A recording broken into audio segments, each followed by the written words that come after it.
e outros que viessem depois de Adão e Eva pudessem adorar a Deus. O primeiro templo foi o ar livre, foi em meio à natureza, as árvores, as aves, os animais e os homens. Foi ali que Deus intencionava ser adorado e estar com o homem. Mas depois do pecado, em Gênesis capítulo 3, então o afastamento de Deus do homem devido ao pecado, ou do homem de Deus por causa do pecado,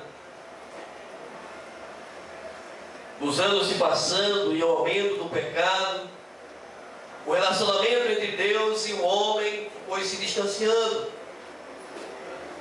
E agora o povo de Deus se encontra no jardim, aliás, no Egito. E estando no Egito, Deus então pede para que Moisés vá lá e tire o seu povo. E Deus está trabalhando para que isso ocorra. E quando o povo agora então está no deserto, Deus lhe pede que lhe seja construído um templo. Um templo para que Deus pudesse estar no meio daquele povo. E o templo é construído. Israel então toma posse de Canaã. Israel então é estabelecido. Então vence o primeiro rei, vem então o outro rei. E o segundo rei de Israel decide construir um templo para o Senhor, um templo fixo. Que até então era um templo de madeira, de couro, templo desmontável. Ele deseja construir um templo para o Senhor. Mas é impedido de construir o templo pelo próprio Senhor. E o motivo que é impedido a Davi de construir o templo é porque Davi é um homem de sangue. Pelas mãos de Davi, muitas pessoas foram mortas. E Deus diz: você não. Seu filho vai construir o templo. E então é feito os preparativos.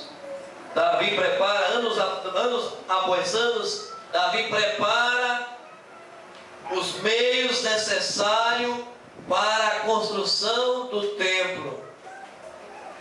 Davi morre, seu filho assume. Então, logo no início do seu reinado, Salomão dá início à construção do templo. Construção do templo. Você vai abrir agora a sua Bíblia no livro de 2 Crônicas, capítulo 7, os versos 1, 2 e 3. Depois que tudo for construído,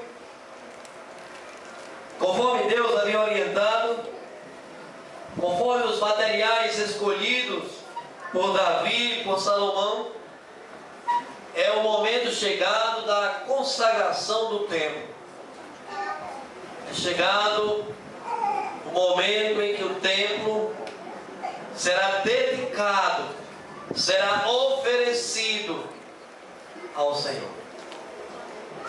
Tendo Salomão acabado de orar, desceu o fogo do céu e consumiu o holocausto e os sacrifícios, e a glória do Senhor encheu a casa. Os sacerdotes não podiam entrar na casa do Senhor, porque a glória do Senhor tinha enchido a casa do Senhor. Todos os filhos de Israel, vendo descer fogo do céu e a glória do Senhor sobre a casa, se encurvaram com o rosto em terra sobre o pavimento e adoraram e louvaram o Senhor, porque é bom, porque a sua misericórdia dura para sempre. Amém. Com a consagração do templo nos dias de Salomão, nós podemos tirar daqui 3 grandes experiências vividas por aqueles que estavam ali, por aquele acontecimento. A primeira experiência que nós podemos ver aqui nesses versos, no verso 1, é que desceu fogo do céu e consumiu os holocaustos ou os sacrifícios. Com essa atitude de derramar fogo do céu, lançar fogo do céu sobre o sacrifício, Deus estava dizendo que estava aceitando as ofertas. Deus estava dizendo que estava aceitando aquele local como um local digno para adoração a Ele. Deus estava aprovando. Era como se Deus estivesse pondo a sua assinatura e dizendo: eu aceito esse local como local de adoração em que eu estarei presente. Ok, está tudo bem, valeu, gostei do local. E então Deus derrama fogo do céu. Está aprovado. Uma segunda experiência que nós temos aqui é que a glória do Senhor encheu a casa. No verso 1, na segunda parte, era como se o próprio Deus estivesse andando por ali, estivesse ali. E com certeza estava. Porque havia fumaça, havia fogo, e os sacerdotes não podiam entrar naquele tempo, naquele momento, porque a presença do Senhor era vivida ali. Amém. Estava se cumprindo o desejo daqueles que haviam idealizado a construção do templo e daqueles que estavam naquele momento observando, adorando ao Senhor. A glória do Senhor encheu o local. E a terceira experiência é que aqueles que estavam do lado de fora, segundo a palavra de Deus, no verso 3 diz: adoraram ao Senhor e lhe deram o quê? Graças. E lhe deram.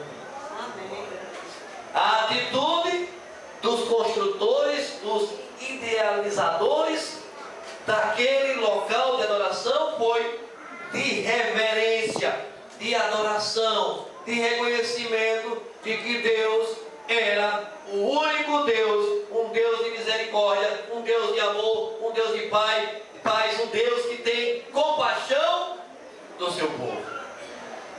Três grandes experiências foram manifestas naquele local. Mas eu fico mais feliz ainda quando eu vejo templos vivos sendo moldados pelo poder do Espírito Santo. Amém. Talvez eu esteja falando para alguém nesta noite que um dia conheceu a mensagem aqui nesta igreja. Talvez eu esteja falando para alguém nesta noite que tem vindo a essa igreja celebrar mais um ano de aniversário. Mas eu gostaria de dizer para você esta noite, meu irmão, minha irmã, se você vier aqui agradecer a Deus por essa igreja, mas se você não estiver com a sua vida, com a sua alma, com o seu coração nas mãos de Deus, agradecendo a Ele, dizendo: Senhor, habita em mim, a minha vida seja o teu templo, Deus não está feliz. Nessa noite eu gostaria de convidar a você que tem estudado a Bíblia, gostaria de convidar a você que tem vindo a essa igreja para entregar o seu coração nas mãos de Jesus. Amém. Para que você seja um templo do Senhor. Amém. Em que Ele irá fazer uma mudança, em que Ele irá fazer uma transformação, em que Ele irá deixá-la mais parecida à sua imagem e à sua semelhança. Amém. Certa vez, um senhor de idade perguntou para uma jovem quantos anos ela lhe daria a ele. Aquele senhor, né? Saidinho, mais jovem, né? E ela olhou assim e disse: pela sua pele eu lhe daria uns 19 anos. Pelo seu porte físico, uns 17 anos. Pelos seus olhos, 21 anos. Pelo seu cabelo, 20 anos. E aquele senhor, oh, não precisa, você está sendo tão gentil comigo. Aí ela disse, espera aí, eu não terminei ainda. Deixa eu somar aqui. Somava, ela daria mais de 70 anos para ele. Não sabemos quantos anos esse templo ainda irá permanecer aqui, mas sabemos que você talvez não tenha 70 anos para viver. Entregue sua vida nas mãos de Deus. Amém. Deixe Ele habitar em teu seio. Deixe Ele fazer com que não somente esse templo complete anos e muitos anos na sua presença, mas você complete muitos anos na presença dele.